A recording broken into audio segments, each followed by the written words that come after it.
kita satu di dalam doa. Bersyukur Tuhan atas kesempatan yang sangat istimewa yang Tuhan anugerahkan bagi kami, untuk kami bersekutu menyembah Tuhan, untuk kami menjalani kehidupan kami di tahun yang baru ini. Kami sadar tanpa kekuatan yang dari Tuhan, mustahil kami bisa melewati hari-hari kami. Oleh karena itu ya Tuhan, kami sungguh bersyukur ada kesempatan yang Tuhan berikan bagi kami untuk kami memuji mempermuliakan Tuhan dan diisi oleh kebenaran firman-Mu yang memberikan kami kekuatan, semangat dan motivasi untuk kami mengiring Tuhan dengan setia. Kiranya Tuhan menolong memberkati kami di dalam kami merenungkan firman Tuhan. Biarlah firman Tuhan pada siang hari ini sungguh mendapat tempat di dalam hati dan hidup kami. Kami dikuatkan, kami diteguhkan untuk terus setia di dalam kami mengiring akan Tuhan. Urapi dan pakai hamba-Mu sehingga kebenaran firman Tuhan yang sudah dipersiapkan dapat disampaikan dengan otoritas yang daripada Tuhan. Jika ada kuasa-kuasa kegelapan, roh-roh jahat yang mencoba mengalihkan perhatian kami dari firman-Mu, kami usir, kami tengking di dalam nama Yesus. Biarlah Roh-Mu yang kudus mengambil alih seluruh keberadaan hidup kami, sehingga pemberitaan firman Tuhan berjalan dalam kontrol Allah Roh-Mu yang kudus. Di dalam nama Tuhan kami Yesus Kristus, kami menyerahkan waktu ini. Haleluya, haleluya. Amin. Jemaat Tuhan persilakan duduk.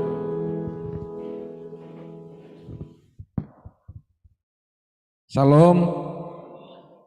Salam. Saya bersyukur oleh karena diberi kesempatan oleh Bapak Gembala untuk menyampaikan dengan firman Tuhan berkenaan dengan ibadah kita pada siang hari ini. Kami sekeluarga mengucapkan selamat tahun baru.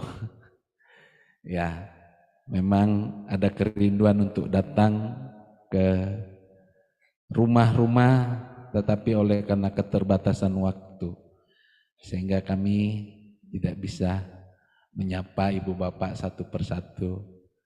Dan saya kira tidak ada terlambat karena ini masih bulan Januari, jadi kami sekeluarga mengucapkan selamat tahun baru, menjalani tahun yang baru ini dengan semangat yang baru, motivasi yang baru, sebab kita tahu setiap langkah dalam hidup ini Tuhan punya rencana yang sangat baik. Tinggal kita menunggu waktu Tuhan untuk bekerja di dalam kehidupan baik pribadi, keluarga maupun pelayanan kita. Jadi kami sekeluarga juga bersyukur dan berterima kasih oleh karena sebagaimana kita ketahui anak kami Yosua tahun yang lalu sakitnya membuat kami sebagai orang tua bingung. Semua penyakit berat-berat ada di dia. Dan saya tahu itu mujizat. Dan tidak terlepas dari dukungan doa ibu bapak sekalian yang ada di pos PU Haleluya. Membuat Yosua sekarang sudah pulih dan sehat.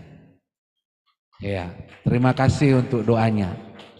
Dan saya mendengar waktu Yosua sakit itu, saya sebagai orang tua, saya bilang ada apa sesungguhnya? Dokter bilang penyakit ini, datang satu penyakit ini, datang dokter. Itu bukan dokter sembarangan, ya, itu dokter apa? Ahli, semua yang menangani. Lalu saya bertanya kepada Tuhan, Tuhan sesungguhnya anak kami sakit apa? Ya. Sampai Yosua itu sembuh, tidak ada satu dokter pun yang memberi kepastian bahwa Yosua itu sakit apa. Dan kalau dokter awal bilang begini, saya punya keyakinan melalui doa ibu bapak sekalian, ya, memulihkan anak kami sedemikian rupa. Saya ketemu dengan teman-teman jemaat yang ada di sini, jemaat GKI yang ada di kota Samarinda sampai di Balikpapan, rekan-rekan yang ada di luar negeri. Ya. doa semua disampaikan untuk pemulihan Yosua. Ya, sehingga Yosua sekarang dia pulih. Ya, dia semester ini dia akan lanjutkan kuliahnya lagi. Tinggal satu lagi mata kuliahnya. Mestinya dia sudah selesai, tapi sakit 6 bulan membuat dia harus tertunda. Doakan keluarga Yosua. Ada Dek Vel sama kami, jadi tadi mau ke sini bilang, aku ikut Oma Upah. Ya sudah, dia yang jadi hiburan kami. Kalau dia tidak ke rumah berapa hari, omanya sudah ngomel-ngomel, Yos, bawa adik ke sini. Saya juga rindu, tapi saya masih bertahan. Tapi kalau omanya dia bilang, bawa adik ke sini. Nah, ini bagi bapak-bapak yang belum punya cucu itu, aduh, kalau sudah punya cucu itu rasanya lain. Ya, rasanya lain sekali. Tapi semualah pasti nanti akan sampai pada waktunya. Ya, kita akan punya cucu. Baik, sekali lagi terima kasih untuk doanya bagi keluarga kami secara khusus Yosua, sehingga kami bisa melalui pergumulan yang berat itu hanya dengan kekuatan yang dari Tuhan atas dukungan doa ibu bapak sekalian ya, yang ada di pos PU Haleluya ini. Sekali lagi terima kasih. Baik, kita akan melihat Alkitab kita. Tema kita adalah berikanku hati seperti hatimu. Pujian yang kita sampaikan tadi memberikan suatu gambaran tentang hati, ya. Di dalam Injil Matius pasal yang ke-9 ayat yang ke-35 sampai 38 yang berbunyi demikian. Demikianlah Yesus berkeliling ke semua kota dan desa, ia mengajar dalam rumah-rumah ibadat dan memberitakan Injil kerajaan surga serta melenyapkan segala penyakit dan kelemahan. Melihat orang banyak itu tergeraklah hati Yesus oleh belas kasihan kepada mereka karena mereka lelah dan terlantar seperti domba tidak bergembala. Maka katanya kepada murid-muridnya, tuaian memang banyak tetapi pekerja sedikit. Karena itu mintalah kepada Tuhan yang mempunyai tuaian supaya ia mengirim pekerja-pekerja untuk tuaian itu. Di dalam bagian ini ada 3 hal yang saya lihat sesungguhnya apa yang Yesus kerjakan yang akhirnya menjadi dorongan semangat bagi kita sebagai gereja Tuhan, sebagai orang-orang percaya yang hidup pada masa sekarang ini, yang memberikan sentuhan-sentuhan seperti yang Yesus lakukan. Memang ketika kita melihat bagian ini, Yesus memberikan suatu contoh dan teladan yang sangat baik bagi gereja Tuhan yang hidup pada masa sekarang ini. Yesus memberikan 3 contoh atau teladan yang baik dalam hal ini. Berikanku hati seperti hatimu. Ini seperti, bukan seperti hati saya, tapi seperti hati Yesus. Kalau hatinya Pak Perminas itu bisa berubah, ya. Tetapi kalau hati Yesus tidak akan pernah berubah. Itulah yang mau kita lihat di dalam bagian ini. Apa sesungguhnya keteladanan yang ditunjukkan oleh Yesus di dalam pelayanannya. Sederhana sekali apa yang diungkapkan di dalam bagian ini. Demikianlah Yesus berkeliling ke semua kota dan desa. Ia mengajar dalam rumah-rumah ibadat dan memberitakan Injil kerajaan surga serta melenyapkan penyakit dan kelemahan. Hati yang pertama Yesus itu, ya, hati Yesus adalah hati yang mengasihi jiwa-jiwa. Mengapa Yesus keliling ke rumah-rumah ibadat? Kita tahu bahwa di dalam rumah ibadat itu ada kumpulan orang-orang yang ada. Nah, waktu saya merenungkan bagian ini, apakah ketika Yesus masuk di rumah ibadat itu tidak ada pertentangan? Apakah orang lain hanya menerima saja? Makanya Yesus di dalam bagian ini dia berkeliling dari kota ke kota, dari desa ke desa, masuk ke dalam rumah ibadat. Dia tahu bahwa tidak semua orang yang ada di dalam rumah ibadat itu mereka sudah kenal Tuhan. Yesus tahu bahwa setiap orang yang hadir di dalam ibadat itu adalah orang yang sudah memiliki perjumpaan dengan Tuhan. Itulah sebabnya Yesus datang. Yesus tahu bahwa mereka butuh Tuhan. Yesus tahu mereka butuh keselamatan. Oleh karena itulah Yesus dengan segala kemampuan yang ia miliki dari kota ke kota, desa ke desa, masuk ke rumah ibadat dia dengan tujuan bahwa hatinya adalah hati yang mengasihi jiwa-jiwa. Dia tidak mau jiwa-jiwa yang ada itu binasa. Dia mau supaya mereka memiliki Yesus, memiliki juru selamat itu di dalam kehidupannya. Saudara, tidak ada satu jaminan dalam hidup ini ya yang memberikan suatu kepastian bagi kita semua untuk kita menikmati keselamatan kekal. Kalau kita, saudara dan saya, jauh dari Tuhan, jauh dari Injil. Injil itu adalah batra besar yang menuju kepada pengharapan besar bagi umat manusia yang mau masuk ke dalam batra yang besar itu. Itulah sebabnya Yesus memberikan satu contoh teladan yang baik, bahwa hati mengasihi jiwa-jiwa itu, supaya kapal besar yaitu Injil Yesus Kristus yang membawa umat manusia kepada pengharapan kekal itu, orang dari sebelah kanan, dari sebelah kiri masuk ke perahu itu, pengharapan kekal menuju sasaran yaitu nilai keabadian itu hanya melalui Injil Yesus. Dan Yesus memberikan contoh dan teladan yang baik. Dia pergi dari desa, dari kota ke kota, dan masuk ke rumah ibadat untuk memberitakan Injil. Saudara, pada masa sekarang ini ya, kalau kita contoh misalnya bagi-bagi sembako itu baik, ya kan? Bagi gula, beras itu baik. Tapi bagi-bagi sembako plus Injil itu yang bernilai keabadian. Ya. Karena apa? Kita tidak hanya memperhatikan kehidupan fisik, ya, jasmaninya, tetapi yang jauh lebih penting adalah bagaimana kita bisa memperhatikan kehidupan rohaninya. Jadi bagi-bagi sembako nggak salah, ya, sembako plus Injil itu yang Tuhan mau, ya. Itulah yang dikerjakan oleh Yesus. Jadi ketika kita berbicara bahwa saya mengasihi engkau, tetapi batasnya adalah hanya perhatian secara fisik tanpa memperhatikan jiwa, saya kira itu yang bukan yang menunjukkan hati Yesus yang diungkapkan di dalam bagian ini. Yesus punya hati mengasihi jiwa-jiwa. Nanti kalau saudara membaca di dalam ayat yang berikutnya itu, ya, Yesus mau fisik mereka diperhatikan. Lupa ketika fisik ini sudah lemah dan akan meninggalkan dunia ini, maka fisik rohnya akan bergentayangan.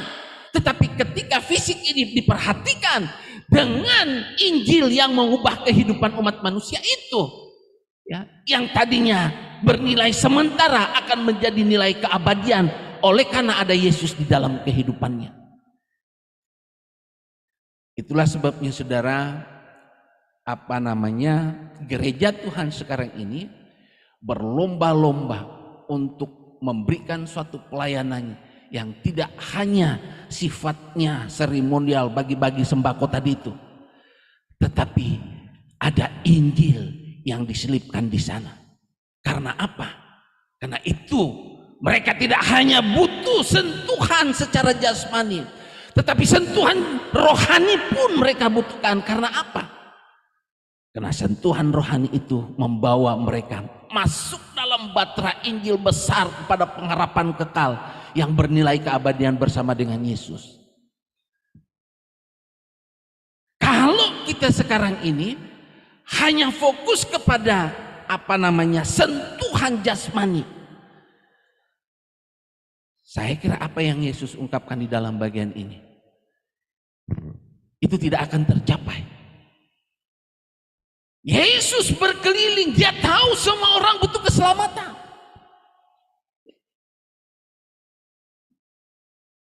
Keselamatan itu harus orang dengar.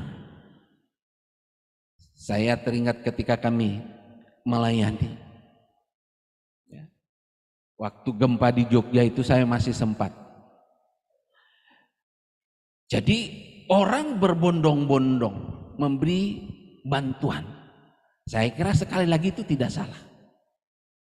Tetapi saudara tahu, begitu membagi sembako setelah gempa, saya mendengar kesaksian.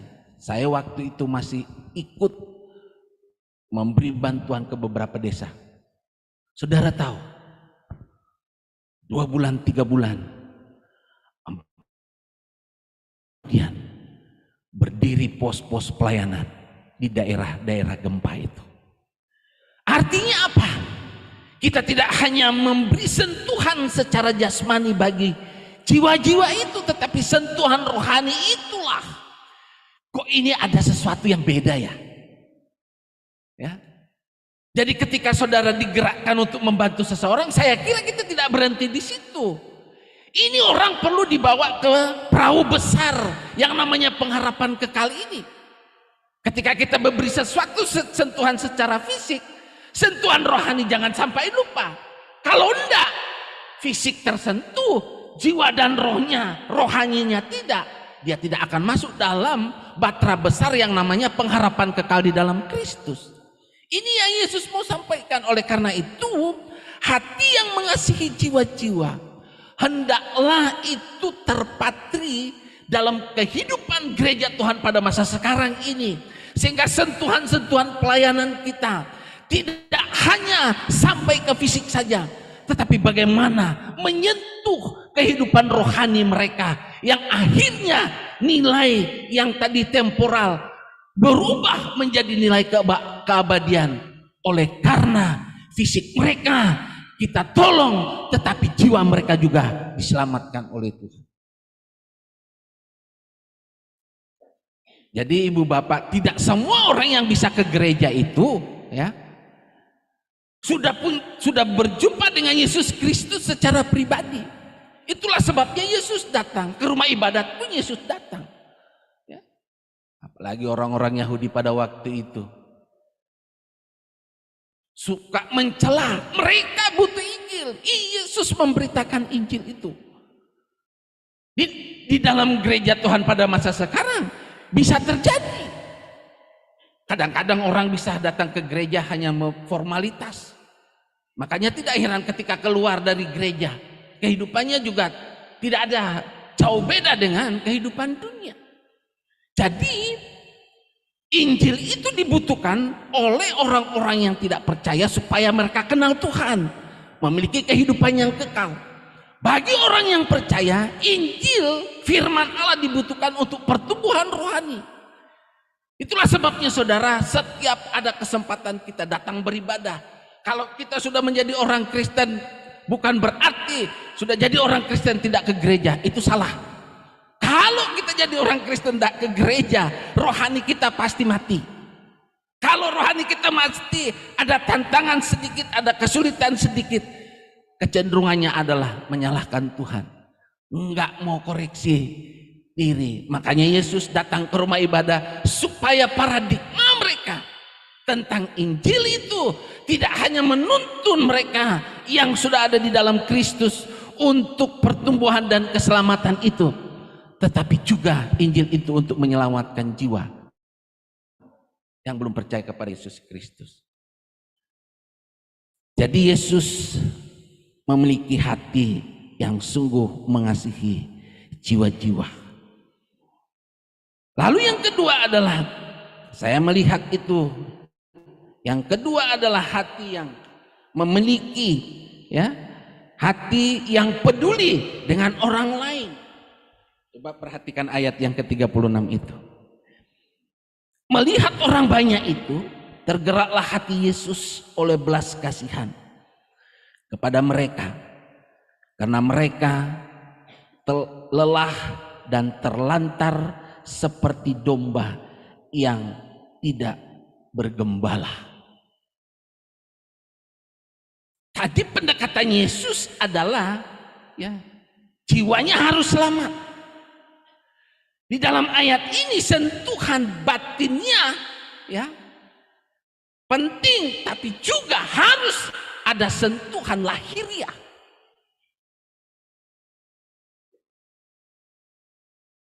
Gereja tidak pernah mengajar Alkitab tidak anti dengan ketika kita memberi bantuan kepada orang lain. Justru Alkitab mengajarkan kepada kita untuk kita berbuat baik terhadap sesama. Beberapa hari yang lalu keluar surat dari daerah untuk membuat aksi bagi salah satu anggota gereja Kemah Injil yang mengalami musibah beberapa hari yang lalu. Saudara, sentuhan kasih itulah yang menggerakkan kita. Kalau kasih Kristus ada di dalam kehidupan kita, maka kegerakan itulah yang mendorong kita untuk berbuat sesuatu bagi yang lain.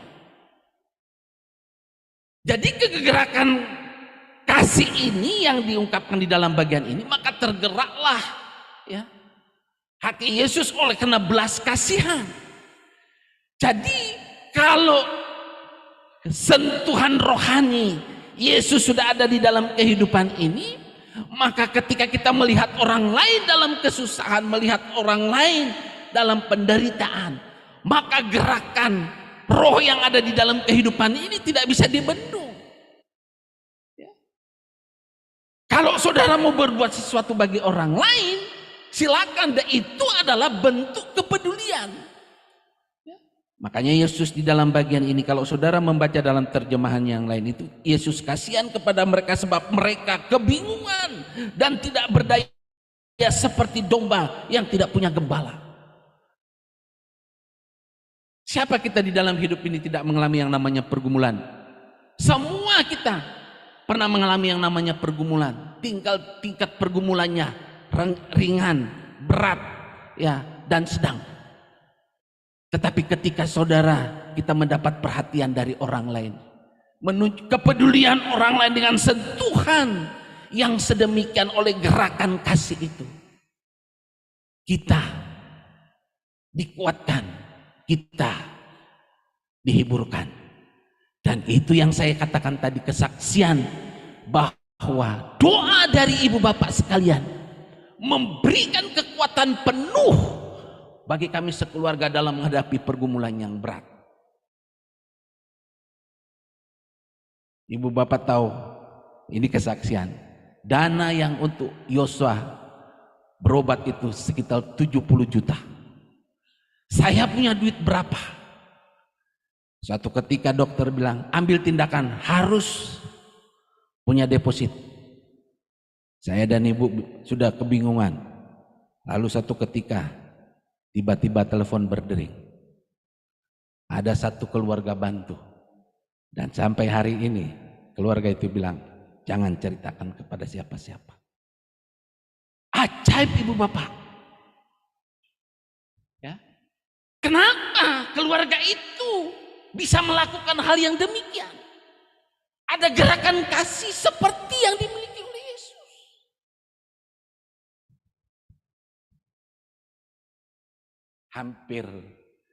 Hampir saya putus asa karena memikir nominalnya. Tapi sentuhan rohani yang menghasilkan kehidupan rohani yang baik, menggerakkan orang lain untuk menyatakan kasihnya kepada kami sekeluarga.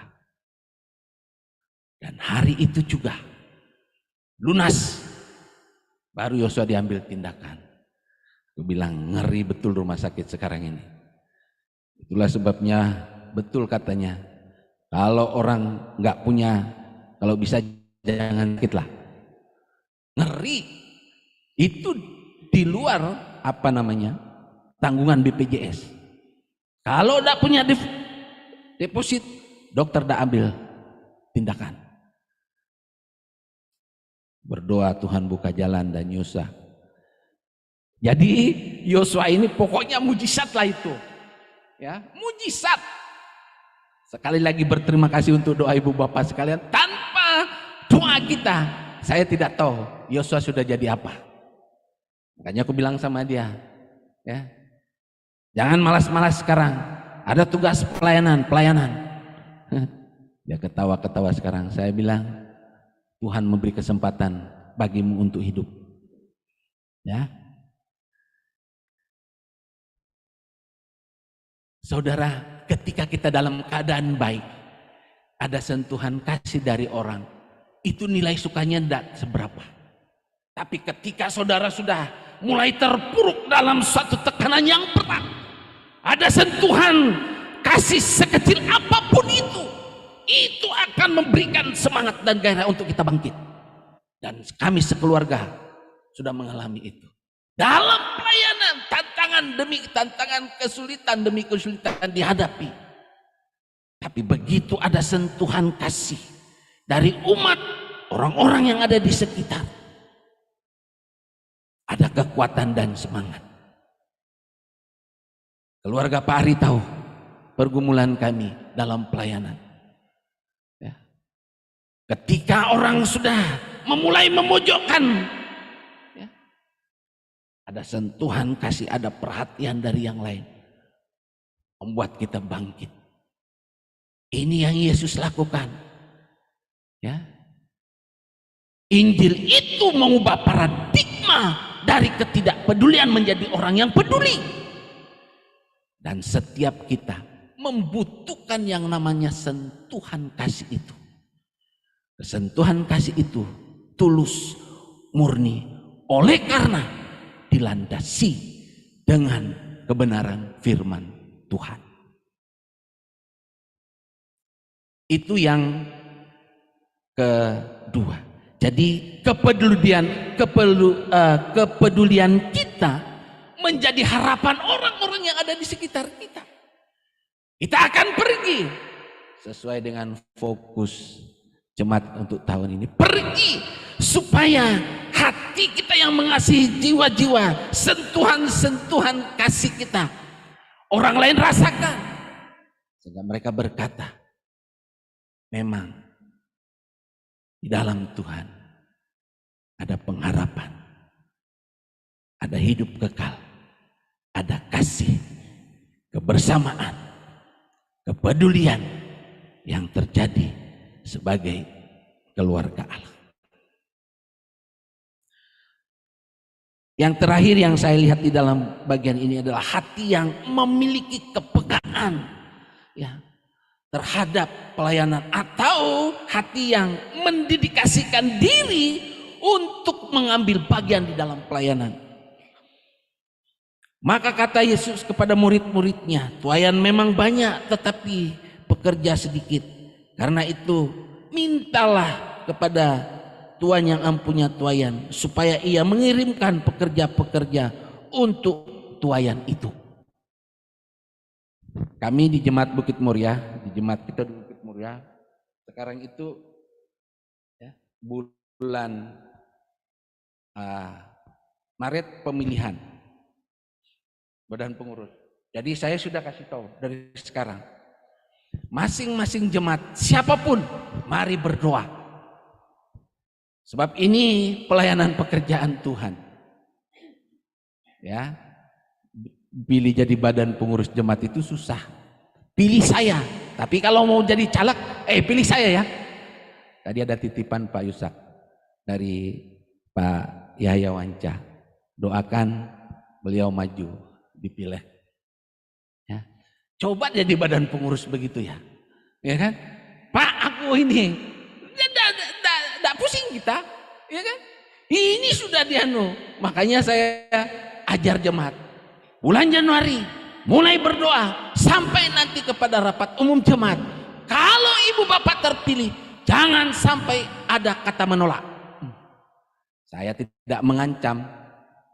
Saya katakan, tapi ini hasil doa.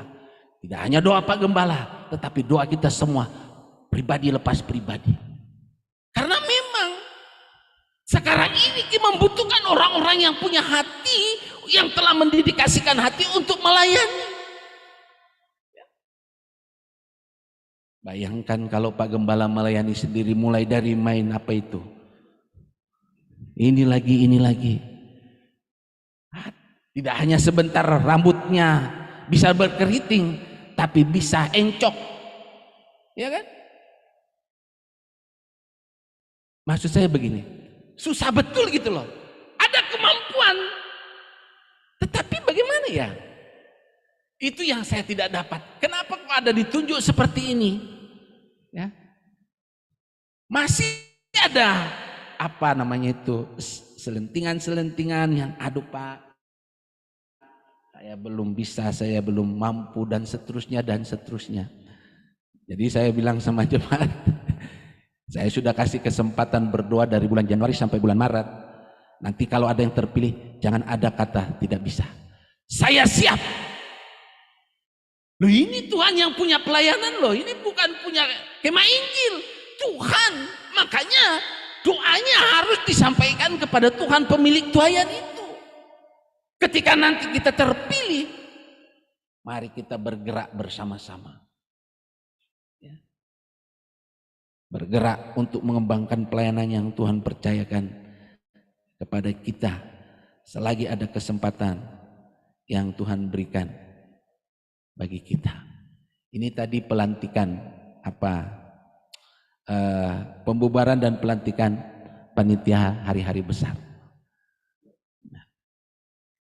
Lalu saya sudah tulis nama satu bapak ketua. Saya hadir tepat pada waktunya. Waktu mereka latihan di gereja, saya datang. Pak, saya sudah berdoa, saya pilih Bapak jadi ketua panitia. Waduh, ini kalau Pak Gembala sudah ini tidak bisa tolak kita. Siap Pak. Saya beberapa kali memang nolak. Saya memang beberapa kali menolak. Ya. Jadi saya bilang ini kesempatan. Iya Pak. Pokoknya kalau Bapak sudah instruksi begitu saya siap. Wah, saya bilang ini kalau semua begitu kan enak gitu loh. Ini sudah didoakan Tuhan. Wih, ini sudah mau dilatih, mau ditulis SK, Pak. Bisakah saya diganti? Saudara tahu, komposisi pengurus itu bisa berubah berkali-kali. Waduh, saya bilang, jadi saya ubah polanya. Pokoknya kali ini semua berdoa. Begitu nanti terpilih, jangan ada komentar, itu sudah kehendak Tuhan. Ayo, kalau mau banyak-banyak lagi, urusannya sama Gusti Allah. Iya ini loh, mintalah tuayan. Tuhan yang punya, kita ini hanya alat. Mendedikasi diri untuk pelayanan itu menunjukkan hati kita bahwa kita mengasihi Tuhan. Bukan untuk organisasi, bukan untuk dilihat Pak Gembala majelis, enggak. Ya. Kita ini punya tugas besar, ya, membawa orang kepada perahu yang besar itu, pengharapan kekal itu. Kalau kita tidak melibatkan diri, bagaimana kita bisa mendapat pahala dan mahkota yang Tuhan sediakan itu? Ya kan? Itulah sebabnya kita harus semangat. Tahun 2024 ini adalah tahun penuh berkat dan kita harus semangat. Ya, tidak usah lagi mikir tahun yang lalu. Ini tahun baru. Pikirkan apa yang saya mau kerjakan. Ya. Sudah pemilihan BPJ Pak Yusa? Belum selesai ya? Nah, wah belum. Lihat aja muka-mukanya yang Pak. Pokoknya ini menunjukkan hati loh. Makanya Yesus berkata, maka katanya kepada murid-muridnya, tuayan memang banyak, tetapi pekerja sedikit. Jangan sampai Yesus berkata kepada kita, di mana anak-anakku yang ada di dalam gereja itu, tidak adakah hatimu tergerak untuk mendedikasikan waktu, tenaga dan pikiranmu untuk melayani Tuhan? Apa engkau sampai hati melihat pekerjaan Tuhan yang luas ini terbengkalai dan tidak mau mengambil keputusan untuk mendedikasikan sedikit dan waktu untuk melayani. Makanya Yesus berkata, mintalah. Bukan minta kepada Pak Gembala, bukan minta kepada majelis, minta kepada Tuhan. Oleh karena itu, ketika saudara nanti sudah mulai habis, berdoalah kepada Tuhan, Tuhan aku mau sambung lagi. Kan enak itu. Ya kan? Kalau sudah doanya begitu amanlah. Ya kan? Itu artinya bahwa kita mau menyerahkan hati, hidup kita untuk kita melayani Tuhan selagi ada kesempatan. Perjalanan kehidupan kita akan terus berputar. Tetapi keputusan hari ini untuk kita memiliki hati, melibatkan diri dalam pelayanan adalah keputusan penting untuk mewarnai perjalanan iman kita ke depan di dalam kita menjalani kehidupan ini. Milikilah, pergilah, dan milikilah hati Yesus supaya sentuhan kasih keselamatan kepada dunia ini mereka akan merasakan oleh karena Kristus hidup di dalam kehidupan saudara dan saya, dan kita hidup di dalam Kristus. Mari kita satu di dalam doa. Bapa, terima kasih untuk kebenaran firman-Mu pada siang hari ini. Meteraikan firman-Mu dalam hati dan hidup kami. Biarlah firman-Mu menjadi kekuatan kami, sehingga hati kami menjadi seperti hati Kristus. Ketika kami keluar, sentuhan-sentuhan kasih itu dirasakan oleh orang-orang yang ada di sekitar kami. Sehingga mereka pun menikmati kasih karunia yang bersumber daripada Tuhan. Terima kasih Bapa. Terima kasih Tuhan Yesus. Berkati seluruh jemaat-Mu di tempat ini. Mulai dari Bapak Gembala, badan pengurus jemaat, dan seluruh anggota jemaat. Tuhan terus pakai hidup mereka menjadi alat di tangan Tuhan. Untuk hormat kemuliaan bagi nama Tuhan kami, Yesus Kristus. Terima kasih Bapa. Di dalam nama Yesus kami berdoa dan mengucap syukur. Haleluya, haleluya. Amin. Terima kasih.